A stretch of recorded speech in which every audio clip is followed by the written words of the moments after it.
back in December, I made a review of Donald Duck Quack Attack, aka Donald Duck Goin Quackers, for the GameCube. And while it wasn't the most amazing game I've played, in fact I hated parts of it, it was completely fine, and I can see why some people like it. But did you know that there's actually a lot of different versions of this game? It's on PS1, Nintendo 64, Game Boy Color, Game Boy Advance, and PS2, plus GameCube. So what I want to do is to take a look at all these versions and see how they stack up to one another. However, it seems that some versions are more or less identical. So for the sake of my own sanity, in this video I'll just focus on the Nintendo 64 version.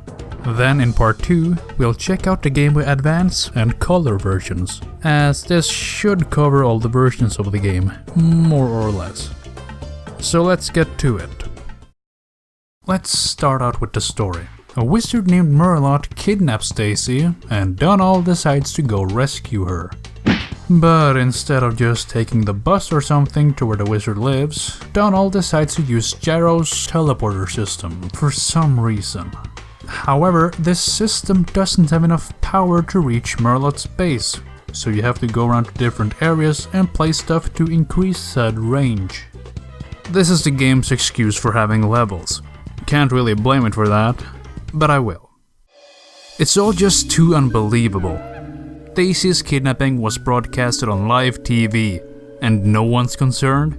No one called the cops? What the fuck, Donald? Why didn't you call the goddamn cops? Plus everyone also seems to have forgotten that Daisy had a cameraman. What happened to him? Did he die? This is bad. If you've played the GameCube version, this'll all seem very familiar to you, as they have the exact same story. But the N64 version spices things up a bit by having a different cutscene. Hello everyone, it's your faithful reporter Daisy here to bring you this exciting special report. I've actually found my way into the foreign kingdom of Murloc, the terrible magician. I'm going to find out what terrifying new plans he has in store for us. I can hear Murloc from where I'm standing. I'm going to try and get a closer look. It seems that Murloc is working on a really strange machine. Daisy's in danger.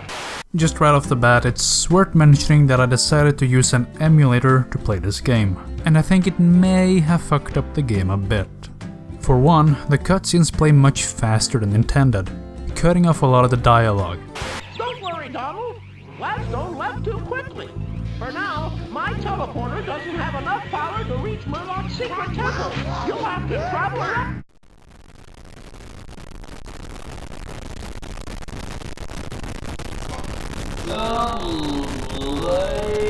And while this can be pretty funny, it makes me wonder if maybe the gameplay is affected as well. It seems fine, but I just wanted to make it clear, just in case some of you at home who actually know the game notice any weird shit. The game is split into 4 differently themed worlds: Forest, City, Haunted House, and Ancient Temple, and you access them from Gyro's lab. Each world has 5 levels, 1 being optional, and a boss fight. In every mandatory level, there are 3 collectible toys and a slice of pizza. Okay, so it's not actually a pizza, but it's 1/4 of the portal to access the boss fight, I guess. So be sure to collect those before completing the level, otherwise you're gonna have to replay it. Thankfully though, they aren't that hard to find. For the most part, they're just right there in your path, maybe a little bit to the left, but they're really easy to find. It's not until the final couple of levels it becomes slightly challenging to find them. Just be thorough.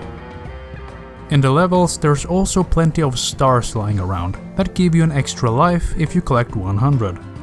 The toys, on the other hand, are optional, but needed to unlock the 5th level.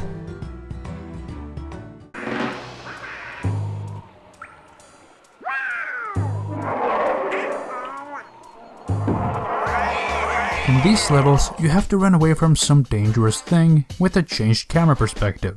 These levels are fine and a nice change of pace, but the changed camera can cause a few issues as you're not really sure what's gonna come up ahead of you. But they're really not that bad. Your reward is unlocking time trials for every level in that world. As with the GameCube version, The gameplay is inspired by Crash Bandicoot. Do I really need to say anything about it? Just look at them side by side. Now above and below. Yeah, you see what I mean. Now this might be the Hugo Provost method of game making, but at least it plays fine. The biggest differences between Crash and Quack Attack is that Donald can double jump, and instead of spinning, he has a shitty punch with no reach. The levels are, for the most part, a bit easy, but the level design is varied enough, and with some collectibles lying around, you won't get bored too fast.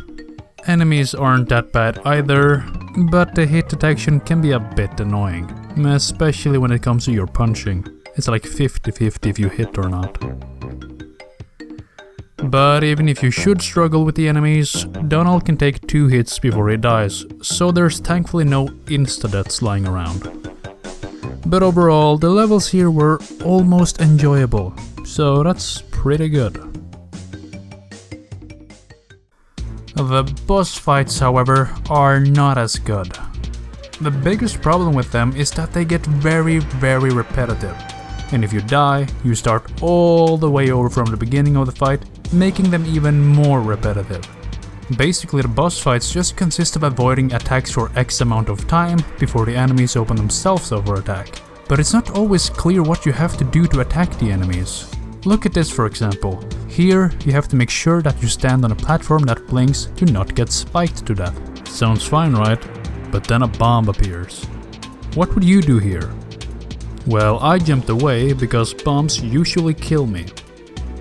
This seems to be the way to go, right? Seeing how the fight goes on? No. I did this over and over without progressing the fight at all for around 10 minutes. And I kept on dying because the explosion has a very stupid hitbox. What the hell, right? Well, guess what? You're supposed to punch the bombs at the witch. How the hell was I supposed to figure that out, huh? There's absolutely no indication that these bombs can be punched. I don't know, maybe I'm just an idiot. But overall, I found the bosses to be very unenjoyable.